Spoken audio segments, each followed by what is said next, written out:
Today, we are going to be talking about why Devastation Evoker will probably be strong in Mythic Plus. And I say probably, obviously, it's going to come down to tuning. There are a lot of classes and specs that ultimately it just comes down to tuning whether or not they're going to be strong in Mythic Plus. But there are some classes in particular that have remained at the top of the Mythic Plus ladder for a very long time. Those typically are Rogue, Druid, and Monk. And those classes are normally at the top, and this is like a reasoning video of why I believe that Devastation Evoker will also be one of those classes that, whenever you think about it, it's going to largely be very strong. So I guess to just kind of start off, why are classes like Druid, Monk, and Rogue like perennial contenders for Mythic Plus spots? Why does it feel like basically any season, if their damage is even close, you're going to like run into those classes? And the biggest thing comes down to like generally their mob control and their Mythic Plus just base kit utility. So for Monk, things like Ring of Peace, things like Leg Sweep, and like those two abilities alone are very, very strong. Leg Sweep is the longest stun in the game. Not many classes have AoE stuns. That one just happens to be really good. And then in addition to that, Ring of Peace is a strong amount of mob control in the form of like being able to move mobs in a way that you would like them to just generally move. And I think that like that's the reason that Monk is always so strong. Why is Rogue so strong? It's just their single target mob control lockdown from things like Kidney Shot. They also have Blind, they have Sap, they obviously have Shroud. And so there's some level of group utility in addition to that strong mob control. Why is Druid normally so strong? Again, it's mob control, and then they have like some very niche utility with things such as like Cyclone, such as Hibernate, things like that. What all these things have in common? Strong mob control, really good like utility suites that keep the class always in a spot where if the damage, specifically for the DPS specializations, because we're talking about Devastation Evoker, to where if the damage is close, the class is very, very strong. And so why is Devastation Evoker going to be on like a similar level?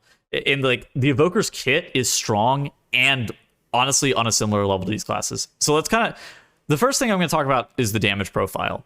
Damage profile, I will say, matters, I don't want to say a lot less, but it does matter less just generally, because damage is something that can always be tuned. And classes that normally have less tools, if their damage is just tuned super high, they're going to be brought. Think about Destruction Warlock from this season. They don't really do a lot in dungeons. Okay, so sure they have Blasphemy stuns.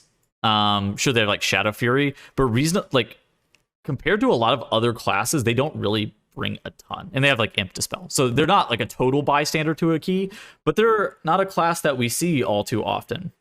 And so my point was basically anything can be tuned to the point where they get brought. That was basically the point. And so, but anyways, the point that I was making is like Devastation Evoker's kit, especially with like the red build, it sets the class up to be very strong in stacked cleave. So it like, especially with things like Firestorm, with things like Fire Breath, those couple of abilities put the Devastation Evoker in a spot where like their stacked AoE cleave is in a position where like it's just suited quite well for Mythic Plus. In addition to that, like they have pretty decent cooldowns. They have 2-minute CDs that require very little playing around. So some of the things that you don't necessarily want in keys is like a class that requires them to be played around a lot unless they are the highest DPS specialization in the game.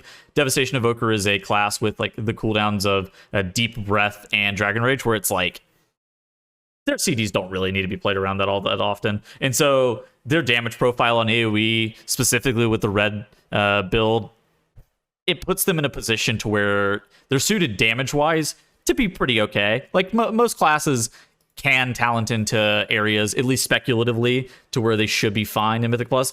There's some classes that are normally on the worst end for Mythic Plus just by design. I'm thinking of like Shadow Priest whenever I say stuff like that, where it's like their design is normally not one that's conducive to doing dungeons super well.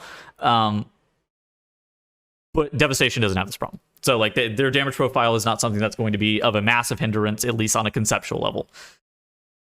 I would say that's the least of concerns, though.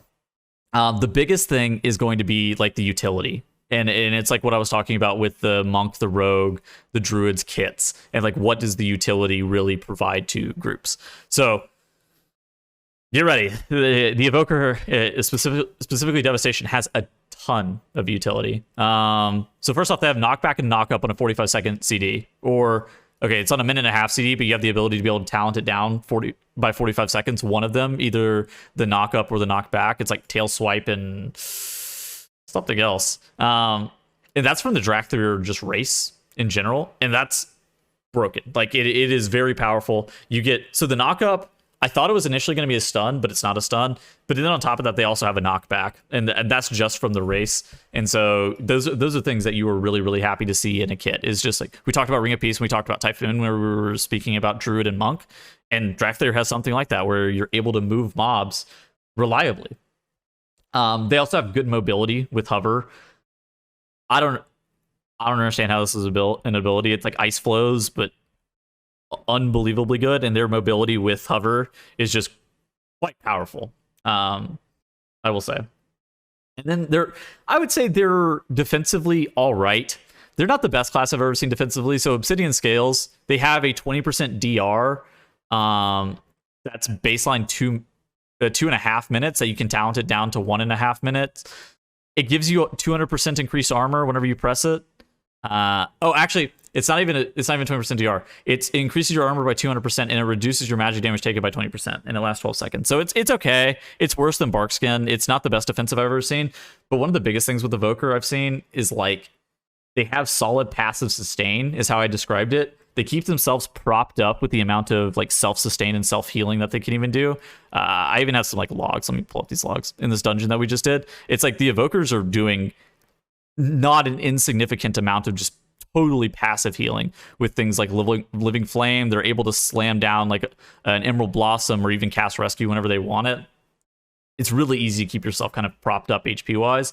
And so while their defensive is not the greatest, they're kind of like, I don't want to say like Demon Hunter, but they have the ability to be able to keep themselves relatively healthy most of the time. This could be problematic if you're doing a high enough key where they're in range to get one shot, I will admit, but it's not something that you run into all too often. The biggest thing that's going to actually make Devastation Evoker like and keep it strong in Mythic Plus, and the reason that I'm making this video, is the utility that it has. And I have described this as a plethora of medium strength niche utility. So they have a stun on Deep Breath. Obviously, it's a talent, but there's like an AoE stun on a 2-minute CD that stuns mobs for 3 seconds. They also have a Pressing Roar, which for those who don't know, it's like you shoot out this cone, and then you increase the duration of crowd control effects on mobs by 50% for the next 10 seconds. It's crazy. There's also have an AoE Enraged Dispel that they can talent into, which is situationally very strong. It's obviously really good on Raging Weeks, probably not that great in base dungeons, but very strong in Raging Weeks. You're not going to take I don't think you're ever going to take a class because of this, but this is something that you're happy to have, just generally. They also have a Bleed, Poison, Curse, and Disease Dispel. So they have one of the only Bleed Dispels in the game outside of Dark Iron Dwarf. Unbelievably strong if you need that kind of thing. They also have a root. It's not an out of combat root, but it's a root nonetheless with a landslide. It's actually pretty bad, but it's okay. It's just something that I have listed down here. They also have some healer mana regen. It's called Source of Magic, and it's like you redirect your excess magic to a friendly healer for 30 minutes. When you cast an empowered spell, you restore 0.5% of their maximum mana.